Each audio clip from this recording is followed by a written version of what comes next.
चल बेटा, अब हम लोग कल हमने बताया था कि ये ऐसे होता है किंगडम। किंगडम फिर हमारे साथ से बोलिए क्लास। सही बोल रहा हूं क्या मैं?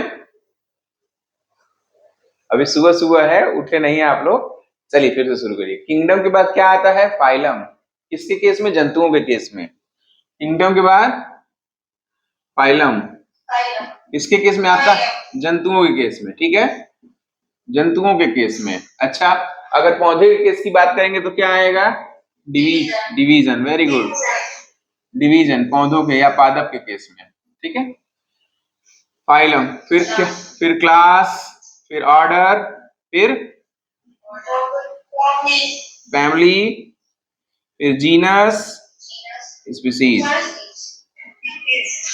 ठीक है, कभी कभी बच्चों ये होता है कि किंगडम के बाद सब किंगडम आ जाए, फाइलम के बाद सब फाइलम आ जाए, क्लास के बाद सब क्लास, ऑर्डर के बाद सब ऑर्डर, फैमिली के बाद सब फैमिली, जीनस के बाद सब जीनस और स्पीसीज के बाद सब स्पीसीज भी आ सकती है। लेकिन जो ये ऑर्डर है ना, ये हमेशा यही रहेगा। ये ऑर्डर हमेशा यही रहेगा। बीच में कुछ भी घुसा दो, कोई मतलब नहीं है आप लोगों को। आप लोगों को इस ऑर्डर को मैच कराना है, इस ऑर्डर को मैच कराना है। ठीक है, हाँ, किंगडम के नीचे सब किंगडम ही होना चाहिए। सब उसी का नीचे वाला जो ऊपर है सब लगा के वही नीचे आ जाएगा। ठीक है, समझ में आ गई बात? अब आप लोग कल पढ़ लिए थे रोज का। रोज का बोटेनिकल नाम, रोज का बोटेनिकल नाम रोजा इंडिका। रोजा, रोज, रोज का मतलब गुलाब का बोटेनिकल नाम क्या था? Rosa indica. Very good. अच्छा, दूसरा ह्यूमन का क्या था? होमो सेपियंस। Very good. तीसरा राणा टिग्रीना। किसका है जूलॉजिकल नाम? टिग्रीना, मेढक का। मेढक का, वेरी गुड, मेढक का है। ठीक है, अब बच्चों हम एक चीज और बताए थे कि किंगडम से भी ऊपर एक चीज होती है जिसे बोलते हैं डोमेन। किंगडम से भी ऊपर होती है डोमेन। सामान्यतः हम डोमेन का इस्तेमाल नहीं करते हैं, हम लोग किंगडम से शुरू कर देते हैं। लेकिन अगर कोई कहे कि क्या उससे भी ऊंची कोई चीज होती है, तो होती है डोमेन। अच्छा, पादप में टैक्सोनॉमी की हायरार्की में सबसे कम पे कौन है? सबसे नीचे कौन है? स्पीसीज। सबसे नीचे कौन है? स्पीसीज। लिखवा दिया गया था कल ये। ठीक है, तो आज हम बात करेंगे कि आखिर डोमेन का क्या मतलब है। इसके ऊपर, किंगडम के ऊपर डोमेन होता है। आइए डोमेन सिस्टम को समझते हैं। हेडिंग लिखिए, domain system of taxonomy. Domain system of taxonomy, वर्गीय, वर्गी का डोमेन प्रणाली। वर्गीकी का डोमेन प्रणाली, domain system of taxonomy. DOMAIN, domain system of taxonomy. Domain system of taxonomy बच्चों, वर्गीकी के, वर्गीकी का डोमेन प्रणाली। डोमेन प्रणाली, ठीक है, डोमेन प्रणाली। हेडिंग ले लीजिए।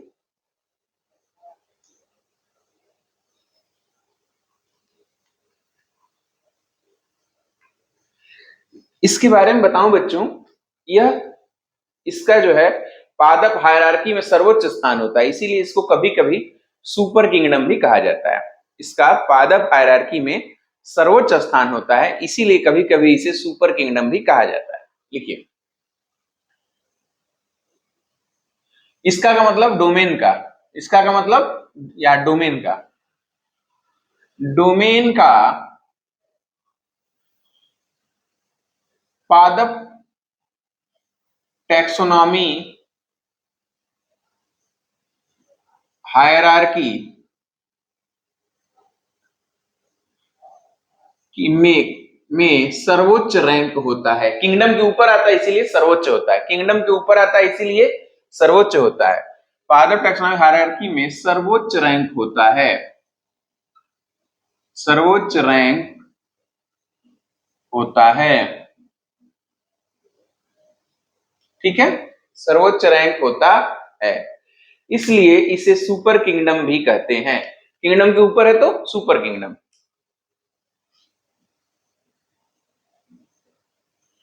इसलिए इसे सुपर किंगडम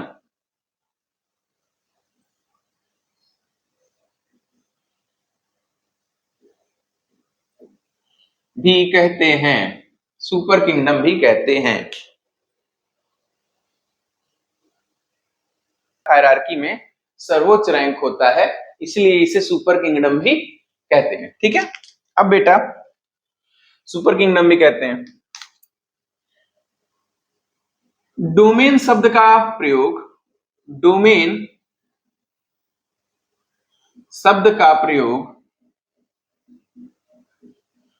डोमेन शब्द का प्रयोग लिखते जाइए आप लोग, उसी लाइन में आगे आप लोग लिखते जाइएगा। डोमेन शब्द का प्रयोग कार्ल, WOESE, उइस, कार्ल उइस,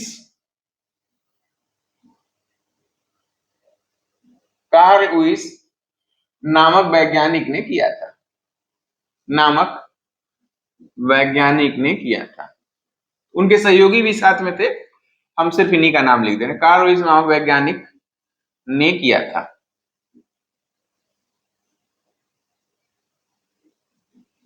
ठीक है, कार्ल लुईस नामक वैज्ञानिक ने किया था। बच्चों, कार्ल लुईस ने लिविंग बीइंग, जो जीव हैं, जो सजीव लोग हैं, सजीव जीवों को 3 डोमेन्स में बांटा है। लिख दो, इन्होंने इन्होंने सजीवों को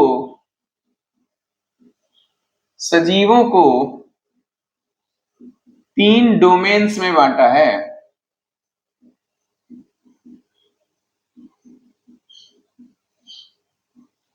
तीन डोमेन्स में बांटा है। ठीक है, अब यहां ऐसे सजीव लिख दीजिए, ऐसे खींच के ऐसे कर लीजिए। बच्चों, जो इस तरह की संरचना बनाई जाती है उसे कहते हैं फ्लो चार्ट। इस तरह की संरचना बनाई जाती है उसे क्या कहते हैं? Flow chart. फ्लो चार्ट को माना जाता है कि बेस्ट वे ऑफ रिप्रेजेंटेशन है। इसका मतलब क्या है? जब आप लोग यूपीएससी यानी कि डीएम या कलेक्टर बनने की तैयारी करेंगे, उसमें यह कहा जाएगा कि आप लोग जो अपने निबंध लिखिए, जो अपना डेटा दीजिए, वो कोशिश करिए कि फ्लो चार्ट के रूप में दे, ताकि एग्जामिनर को देख करके समझ में आ जाए कि हाँ, आपको इसकी जानकारी है। ठीक है, अगर आप लोग साथ साथ हाँ बोले, कुछ इंटरेक्ट करते रहे, तो हमें लगेगा कि अभी आप लोग सोए नहीं।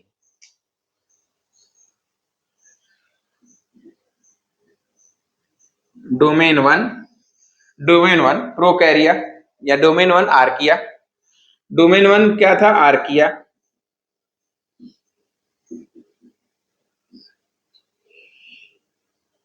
डोमेन 1 है आर्किया। दूसरा है बैक्टीरिया, डोमेन 2 बैक्टीरिया।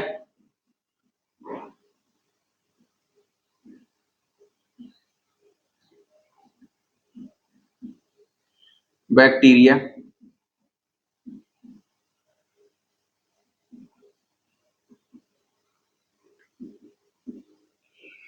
डोमेन 3 यूकैरिया।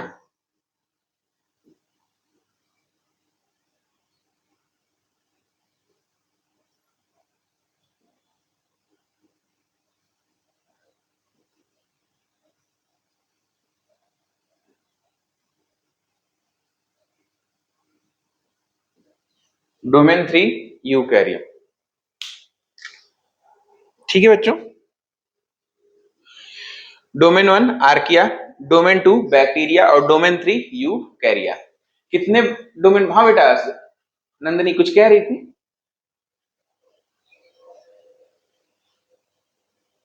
कुछ कह रही थी नंदनी, सुनाई नहीं दे रहा था मुझे। चलो, डोमेन 1 3 डोमेन में बांटा था, किसको? सजीवों को। Domain 1 archaea, domain 2 bacteria, domain 3 क्या था? यूकैरिया। डोमेन 3 क्या था? यूकैरिया।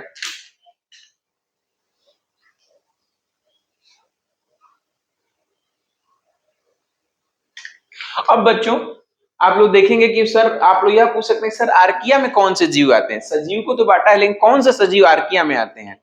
तो बच्चों, आर्किया में प्रोकैरियोटिक जीव आते हैं जो एक्सट्रीम वातावरण में पाए जाएं। एक्सट्रीम वातावरण का मतलब बेटा, बहुत गर्म पानी के खौलते हुए झरने हैं। गर्म पानी के झरने सुना है आपने? येलोस्टोन पार्क अमेरिका में जमीन से गर्म पानी निकलता रहता है। ऐसे कई जगह भारत में भी है जहां से गर्म पानी जमीन के अंदर से निकलता रहता है, उसे गर्म पानी के झरने कहते हैं। ठीक है, जानते हो अक्सर आपसे पूछेगा कि ये गर्म पानी के झरने कहाँ पाए जाते हैं ज्यादा संख्या में? Yellowstone park, Yellowstone national park America. ठीक, आइए बात करें हम यहाँ का डोमेन आर्किया में। लिखते जाइए साथ साथ, यही लिख देना, बहुत ज्यादा लिखना नहीं है, यही लिख सकते हो छोटा सा। यहां लिख दीजिए, इसके अंतर्गत, इसके अंतर्गत अंतर्गत प्रोकैरियोटिक, एक कोशिकीय प्रोकैरियोटिक जीव, एक कोशिकीय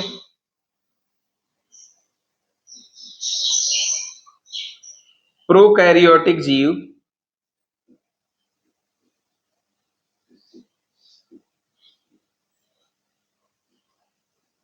आते हैं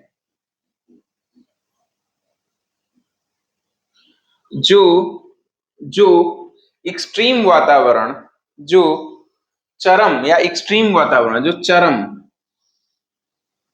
एक्सट्रीम जरूर लिखना बेटा, नहीं तो भूल जाओगे। चरम ऐसे हिंदी एक ऐसा ना हो कि चरम होकर चमड़ा समझ लो तुम लोग। चरम का मतलब एक्सट्रीम, एक्सट्रीम EXTREME, जो एक्सट्रीम वातावरण में पाए जाते हैं।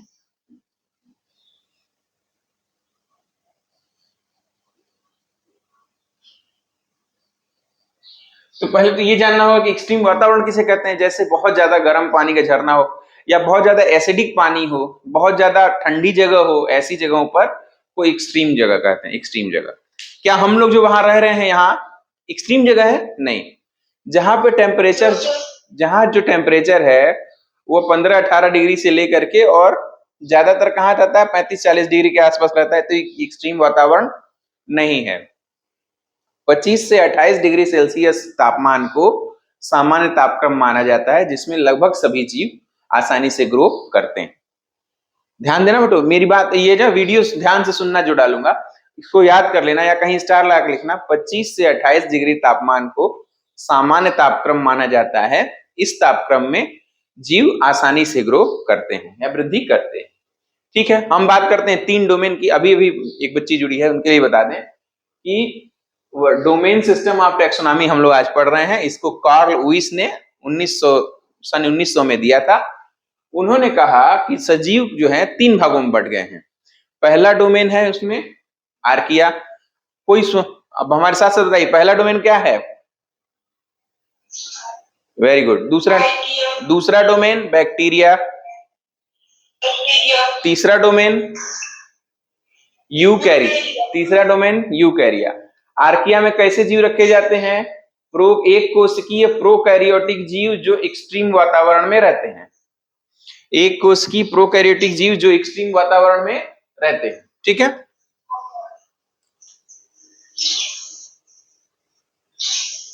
तो अब कुछ उदाहरण लिख लेते हैं, पता चल जाएगी कैसे एक्सट्रीम जीव होते हैं। तो लिखिए, एक्सट्रीम वातावरण के प्रकार, जैसे अत्यधिक गर्म पानी के झरने। जैसे गर्म पानी के झरने दिखाई दे रहा है सबको? Yes sir. जैसे गर्म पानी के झरने। और क्या होगा? एसिडिक, अत्यधिक ठंडे स्थान, अत्यधिक ठंडे -21 टेम्परेचर हो जाता है, वहां बैक्टीरिया पाया जाता है। अत्यधिक ठंडे स्थान, ठीक है। एसिडिक स्थान, अम्लीय जगह, अम्लीय स्थान या अम्लीय वाटर, अम्लीय जल, एसिडिक वाटर, एसिडिक वाटर। ठीक है, कुछ जीवों के नाम लिखिए। For example, E.G. का मतलब होता है फॉर एग्जाम्पल। E.G. का मतलब होता है फॉर एग्जाम्पल।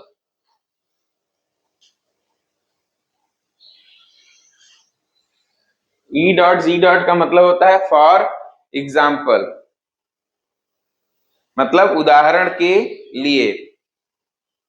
तो कई ऐसे जीव आ जाएंगे जैसे थर्मो एसिडोफिलस, थर्मोफिलस बैक्टीरिया होते हैं, मिथेनोजेंस होते हैं,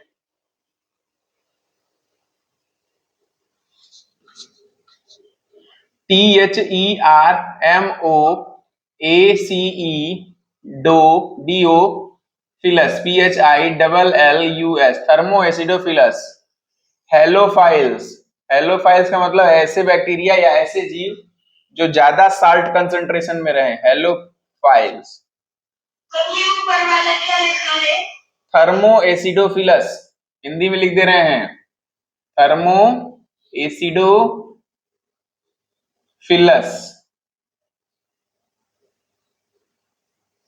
ठीक है, दिख गया। थर्मो एसिडोफिलस का मतलब ऐसा जीव जो अत्यधिक तापमान तथा अत्यधिक अम्लीय अवस्था में पाया जाए, अम्लीय कंडीशन वाली जगहों पर पाया जाए। ऐसा जीव जो अत्यधिक तापमान तथा अत्यधिक अम्लीय जल, अम्लीयता वाले जल या स्थान पर पाया जाए। हेलोफाइल्स का मतलब ऐसा जीव जो अत्यधिक साल्ट कंसंट्रेशन वाले जगहों पर पाया जाए। साल्ट कंसंट्रेशन मतलब NaCl क्या है, साल्ट है, NaCl क्या है, साल्ट है। इस तरह की क्वेश्चन, या समुद्री किनारा क्या है, समुद्र का पानी में क्या ज्यादा होता है, साल्ट ज्यादा होता है, तो वहां पे जो जीव पाए जाएंगे उसे हेलोफाइल्स, ठीक है।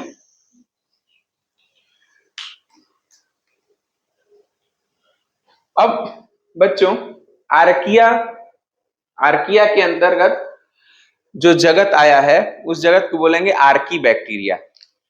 इस आर्की के अंतर्गत एक किंगडम बनाया गया जिसका नाम दिया आर्की बैक्टीरिया। यहां तक लिख लिया था, यहां तक लिख लिया है आप लोगों ने?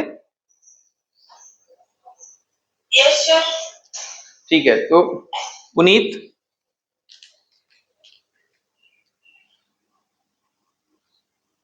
इसके आगे ऊपर लिखो, आर्किया डोमेन के अंतर्गत, आर्किया डोमेन के अंतर्गत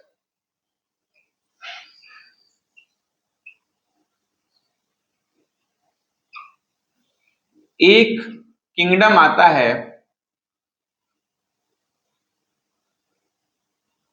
है, जिसे आर्की बैक्टीरिया कहते हैं। ARCHAEBACTERIA, आर्की बैक्टीरिया कहते हैं, आर्की बैक्टीरिया।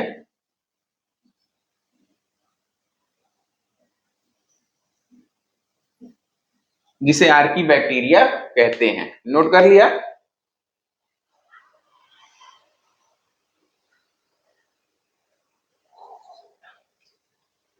नोट कर लिया बेटा, मिटाएं, आगे चलें, जल्दी करो। ओके ओके, आराम से कर लो।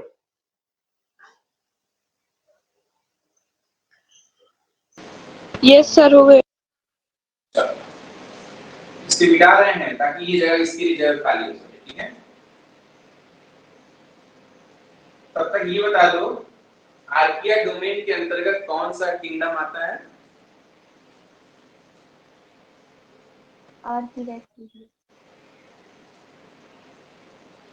आर्किया डोमेन के अंतर्गत कौन सा किंगडम आता है? Archie bacteria. बेटा जोर से बोलो, हम तक आवाज नहीं आ रही। माइक ले लो। Archaebacteria. Very good, Archie bacteria.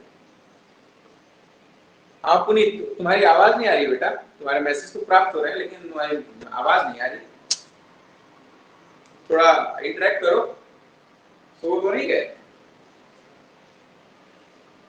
चलो, आर्की बैक्टीरिया के अंतर्गत बस ये लिख देते हैं कि आर्की बैक्टीरिया के अंतर्गत किंगडम आता है, kingdom number 1, kingdom number 1 Archie, ARCHAEBACTERIA, Archie bacteria, ठीक है, आर्की बैक्टीरिया। अब बात हम करेंगे, इसको हटा देते हैं इसे, बात करेंगे हम डोमेन 2 बैक्टीरिया के बारे में। डोमेन 2 बैक्टीरिया के बारे में, इसमें जितने भी जीवाणु होते हैं वो आते हैं। सुनो बेटा, डोमेन 2 के अंतर्गत, यानी डोमेन 2 का मतलब बैक्टीरिया वाले डोमेन में जितने भी जीवाणु होते हैं वो आते हैं, साइनोबैक्टीरिया वो आते हैं, ठीक है। जितने जीवाणु हैं साइनोबैक्टीरिया है और माइकोप्लाज्मा। बैक्टीरिया, साइनोबैक्टीरिया और माइकोप्लाज्मा तीनों इसी के अंतर्गत आते हैं। बैक्टीरिया, साइनोबैक्टीरिया और माइकोप्लाज्मा। वेरी गुड बेटा। इसके अंतर्गत बैक्टीरिया, जिसे हिंदी में जीवाणु बोलते हैं, साइनोबैक्टीरिया एक प्रकार का शैवाल है बच्चों। हम जब उसे शैवाल वाला पोर्शन पढ़ाएंगे तब बताएंगे, नीली हरी शैवाल, ठीक है। साइनोबैक्टीरिया,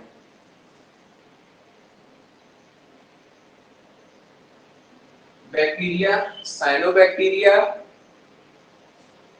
बैक्टीरिया, साइनोबैक्टीरिया, और तीसरा आ जाएगा माइकोप्लाज्मा। माइकोप्लाज्मा, इसमें 3 को रखा गया है। बैक्टीरिया, जितने भी प्रकार के बैक्टीरिया हैं इस जगत में, उसको रखा गया इसके अंतर्गत। फिर किसको रखा गया? साइनोबैक्टीरिया को रखा गया। फिर किसको रखा गया? माइकोप्लाज्मा को रखा गया। 3 को रखा गया। अच्छा, आर्कीबैक्टीरिया में चलते हैं। आर्किया में चलते हैं। डोमेन 1 में क्या रखा गया है? आर्किया में क्या रखा गया है? आर्कीबैक्टीरिया। बैक्टीरिया। आर्कीबैक्टीरिया का किंगडम में कौन-कौन से जंतु रखे, कौन-कौन से जीव रखे गए हैं उसमें? एक कोशिकीय। Very good. प्रोकैरियोटिक जीव। एक कोशिकीय प्रोकैरियोटिक जीव जो एक्सट्रीम वातावरण में पाए जाए। एक कोशिकीय प्रोकैरियोटिक जीव जो चरम तापमान, चरम अम्लीयता इत्यादि में पाए जाए। अम्लीयता यानी एक्सट्रीम वातावरण में पाए जाए, उनको रखा गया है इसके अंतर्गत।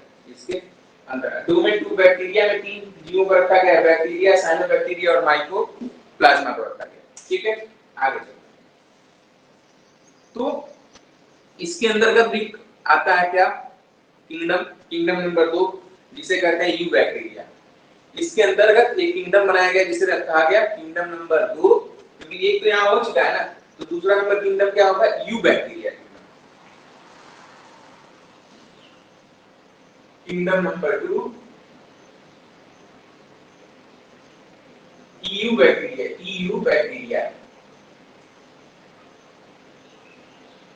Kingdom number 2 you bacteria.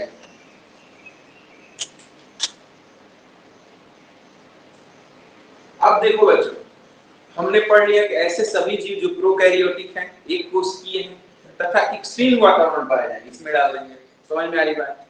बाकी बैक्टीरिया, साइनोबैक्टीरिया और माइकोप्लाज्मा को डाल दिया दूसरे में, बैक्टीरिया डोमेन में। जो प्रोकैरिया डोमेन था उसमें किंगडम है आर्कीबैक्टीरिया। जो बैक्टीरिया डोमेन था उसमें एक किंगडम और है, क्या नाम है? You bacteria.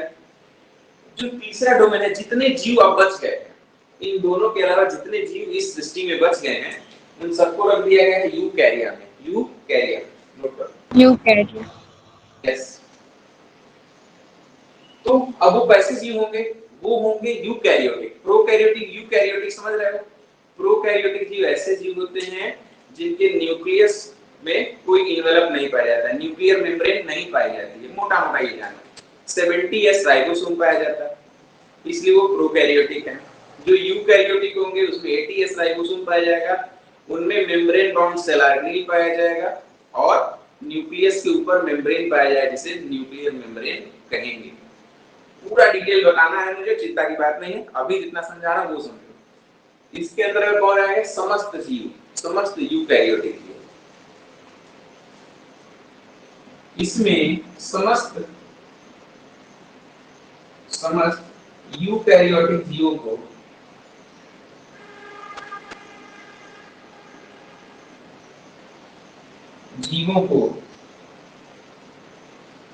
रखा गया है। इसमें समस्त यूकैरियोटिक जीवों को रखा गया है, ठीक है। इसमें समस्त यूकैरियोटिक जीवों को रखा गया है।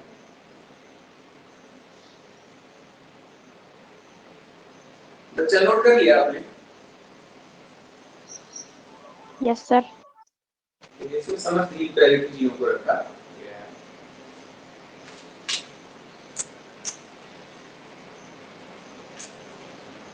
अब इसके अंतर्गत एक किंगडम, इसके अंतर्गत एक किंगडम, लेकिन इसमें अब आएंगे 4 किंगडम, इसमें आएंगे 4 किंगडम। हाँ ठीक है, पहले इसमें लिखिए इसके अंतर, इसको 4 किंगडम में, डोमेन 3 यूकैरिया को बांटा गया है 4 किंगडम में।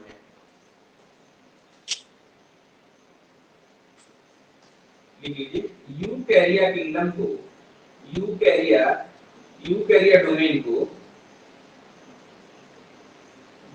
को 4 किंगडम में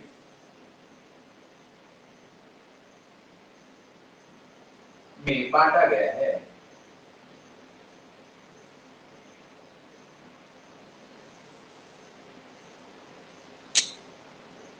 ठीक है,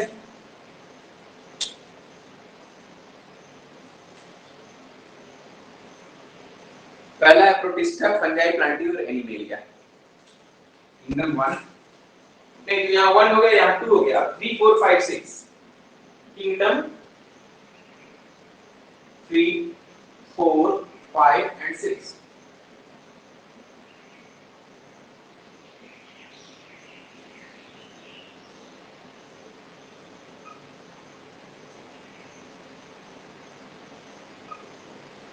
आएगा किंगडम 3 में क्या आ जाएगा, प्रोटिस्टा, प्रोटिस्टा, इसमें आ जाएगा प्रोटिस्टा, फंजाई, प्लांटी और एनिमेलिया। फंजाई, FUNGI, बेटा फंजाई को कवक भी बोलते हैं। प्लांटी, पादपों को इसमें रखा जाएगा।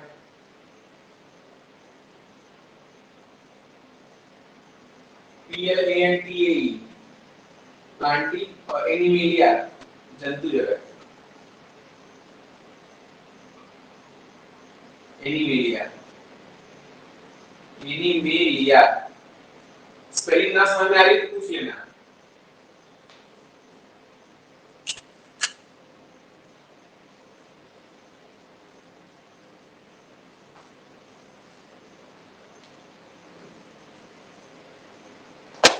देखो बेटा, फिर से एक बार समराइज करते हैं।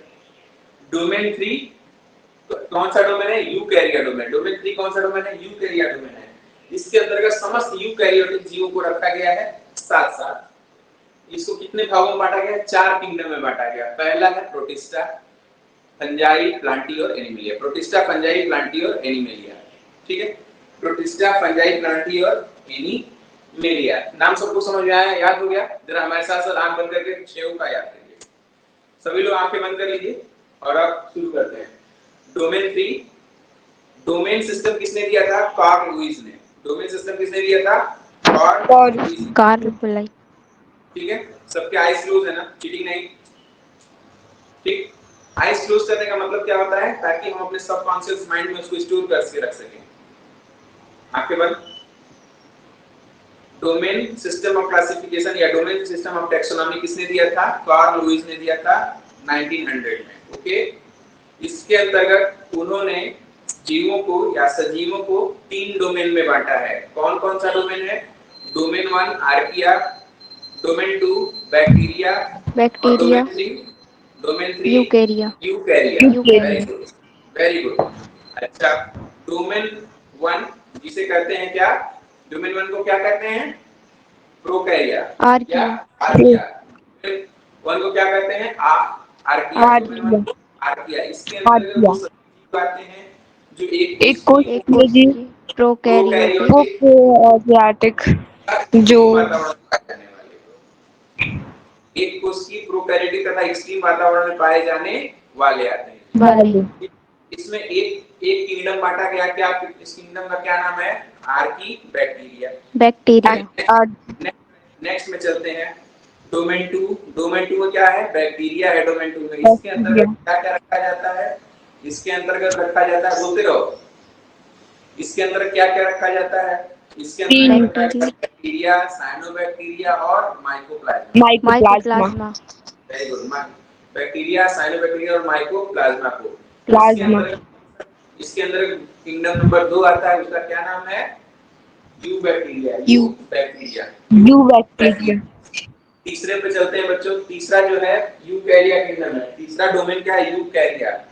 इसके अंतर्गत समस्त यूकैरियोटिक जीवों को रखा गया है। कितने किंगडम में बटा है? 4 किंगडम में बटा है। 4।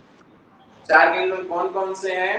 Protista, Plantae, protista, fungi, Plantae और एनिमेलिया। प्रोटिस्टा, फंजाई, प्लांटी और एनिमेलिया। बोल दो हमारे एनिमेलिया, साथ, एक बार फिर से बोलो। प्रोटिस्टा प्रोटिस्टा, फंजाई, प्लांटी और protista fungi, Plantae, Plantae, animalia, animalia. ठीक है, याद हो गया? यस। क्लास खत्म होने के बाद अगर शाम को मौका मिले तो इसको एक बार दोहरा लोगे, याद हो जाएगा। एक बार दोहरा लोगे, याद हो जाएगा। अगर इतनी मेहनत, जितनी मेहनत से हम बता रहे हैं, अगर उतना ही मेहनत कर दिया, याद हो जाएगा। ठीक है, यहाँ तक हो गया? Yes sir. तो ध्यान ध्यान दो कि सजीवों को अगर क्वेश्चन पूछा जाए कि सजीवों को कार्ल लुईस ने कितने किंगडम में बांटा है, ध्यान देना। सजीवों को कार्ल लुईस ने कितने किंगडम में बांटा है? क्या कहोगे? 6 किंगडम में बांटा है। कितने किंगडम? 6। 6। कौन कौन? Archaea, eubacteria, protista, fungi, Plantae और एनिमेलिया। प्रोटिस्टा, फंजाई, प्लांटी और एनिमेलिया, 6 किंगडम में बांटा है। एनिमेलिया। सजीवों को कितने डोमेन में बांटा है उन्होंने? तो 3 डोमेन में बांटा है। कौन कौन सा? आर्किया, यूबैक्टीरिया और यूकैरिया। ठीक है, 3 डोमेन हो गए। समझ में आ गई ये बात? यस। अब बच्चों इसको मिटा रहे हैं। आपको लिखवाएंगे कि सजीवों का नामकरण कैसे किया जाता है। नामकरण का सिस्टम बहुत सारा है। द्विनाम पद्धति, त्रिनाम पद्धति। द्विनाम पद्धति के आधार पर ही होमो सेपियन सेपियन कहा जाता है, जिसमें एक सेपियन तो ठीक है, जीनस है, इसमें होमो जीनस है, सेपियन स्पीसीज है, लेकिन दूसरा क्या है? वो सब स्पीसीज है। मैंने आपको उस दौरान बताया था ना, यस सर। परसों की क्लास में। तो कैसे कैसे नामकरण होता है, क्यों नामकरण की आवश्यकता पड़ी, हम इस पर अब चर्चा करने जा रहे हैं। तो हेडिंग डालेंगे सजीवों के नामकरण की पद्धतियां। सजीवों के नामकरण की पद्धति, आवश्यकता तथा पद्धतियां। सजीवों के नामकरण की आवश्यकता तथा पद्धतियां। ये भी तो जानना जरूरी है कि क्यों नाम दिया जा रहा है। बिना नाम दिए चल सकता है क्या? आगे देखिए।